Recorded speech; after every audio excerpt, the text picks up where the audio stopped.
शोले भारतीय चित्रपटातील एक ऐतिहासिक आणि अत्यंत यशस्वी चित्रपट.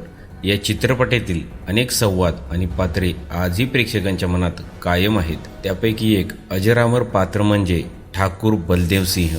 ये हात मुझे दे दे ठाकूर हा संवाद आजही प्रेक्षकांच्या लक्षात आहे. शोलेमध्ये अमिताभ बच्चन, हेमा मालिनी, धर्मेंद्र यांच्यासह अनेक दिग्गज कलाकारांनी महत्त्वाच्या भूमिका साकारल्या होत्या.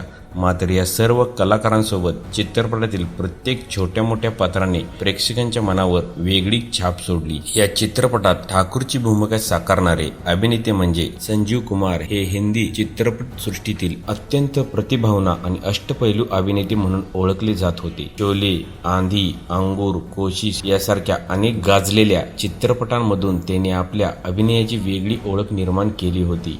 विशेष म्हणजे आपल्या वयापेक्षा खूप मोठ्या वयाच्या व्यक्तींची ही भूमिका त्यांनी अत्यंत प्रभावीपणे साकारली होती. शोलेमध्ये त्यांनी एका निवृत्त पोलीस अधिकाऱ्याची म्हणजेच ठाकूर बलदेव सिंह यांची भूमिका साकारली होती. त्यांच्या संयमी अभिनयामुळे हे पात्र आजही हिंदी सिनेमात सर्वात लक्षात राहणाऱ्या पात्रापैकी एक मानले जाते. पण या महान अभिनेत्याचा जीवन प्रवास अवघ्या 47 वर्षी थांबला.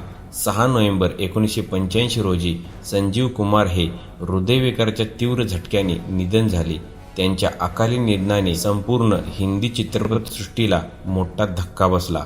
अनेक वर्षानंतर संजीव कुमार यांचे जवळचे मित्र आणि अभिनेते सचिन पिलगावकर यांनी त्यांच्या शेवटच्या दिवशी संबंधित एक हृदयद्रावक आठवण सांगितली. सचिन पिलगावकर यांच्या मते संजीव कुमार यांची त्यांच्या निधनाच्या आदल्या दिवशी डबिंग स्टुडिओमध्ये भेट घेतली होती. त्यानंतर दुसऱ्या दिवशी ते संजीव कुमार यांना भेटण्यासाठी त्यांच्या घरी जाणार होते.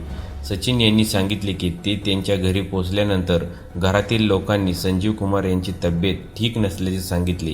काही वेळाने डॉक्टर घरी आले. संजीव कुमार यांना उलटी झाल्याचे त्यांना सांगण्यात आले. ते आदल्या रात्री उशिरा पहाटे 3-4च्या सुमारास घरी परतले होते असेही सांगण्यात आले. सचिन पिळगावकर काही वेळ बाहेर थांबले, मात्र परिस्थिती गंभीर असल्याची जाणीव त्यांना झाली होती. अखेर त्यांनी स्वतः खोलीत जाण्याचा निर्णय घेतला. दरवाजा उघडताच त्यांना धक्कादायक दृश्य दिसले. संजीव कुमार कार्पेटवर पडले होते. सचिन यांनी तातडीने डॉक्टरांना बोलवले, मात्र डॉक्टरांनी तपासल्यानंतर संजीव कुमार यांचे निधन झाल्याचे स्पष्ट केले. त्यांच्या निधनाचे कारण हृदयविकाराचा तीव्र झटका असल्याचे नोंदवले गेले होते. महान अभिनेता असा अचानक झालेला अंत पूर्ण चित्रपटसृष्टीला मोठा धक्का होता. आज संजीव कुमार आपल्यात नसले तरी ठाकूर, आंधीमधील त्यांचा अभिनय आणि अंगूरमधील त्यांची अविस्मरणीय भूमिका आजही प्रेक्षकांच्या मनात जिवंत आहे. तुम्हाला शोले चित्रपटातील संजीव कुमार यांची ठाकूरची भूमिका आवडली होती का? तुमचे मत कमेंटमध्ये नक्की सांगा.